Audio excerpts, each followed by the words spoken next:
Selangor sepatutnya menjadi contoh. Macam YB cakap, mengharapkan Selangor at least ada benchmark macam Singapura. YB, Selangor ni menjadi contoh kepada negeri-negeri lain di Malaysia. Inilah aras di Malaysia, semua nak jadi macam Selangor. Tetapi kita tengok dalam keadaan kerajaan hari ini, Menteri Besar hari ini, selepas dapat jadi Menteri Besar selepas Datuk Seri Azmin Ali, untunglah.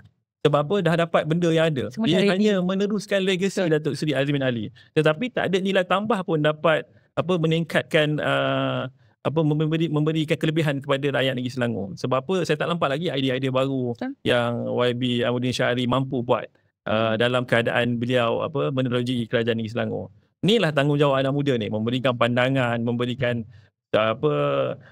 tekanan. Jangan diam, jangan berdiam diri. Kena sampaikan kepada kerajaan bahawa kerajaan you should do this, you should do that. Tak boleh diam lah. Ini tanggungjawab kita sebagai anak muda.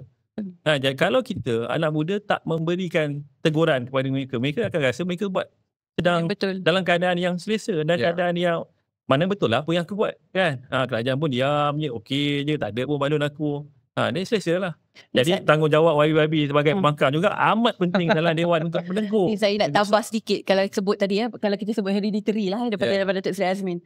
Saya sendiri menjaga Biro Kebajikan. Sebenarnya YB kalau kita cek balik sumbangan inisiatif kebajikan kerajaan negeri berbanding dengan dahulu, ibaratnya copy paste, dia dah copy paste, tolak lagi, makin kurang lagi. Jadi betul lah, saya setuju kalau kita katakan memang sekarang ni inilah masa untuk suara-suara anak muda ni untuk kita sama-sama lah kita ketengahkan, untuk kita bawa. Jadi ini tugas kita lah untuk kita bawa ke dalam, bawa memberikan tekanan. Jadi YB saya tambah lah, anak muda hari ni kena bagi teguran yang sewajarnya. Kalau mereka mampu ubah dan mampu mengambil kita punya solusi, pandangan dan mencari solusi, Alhamdulillah.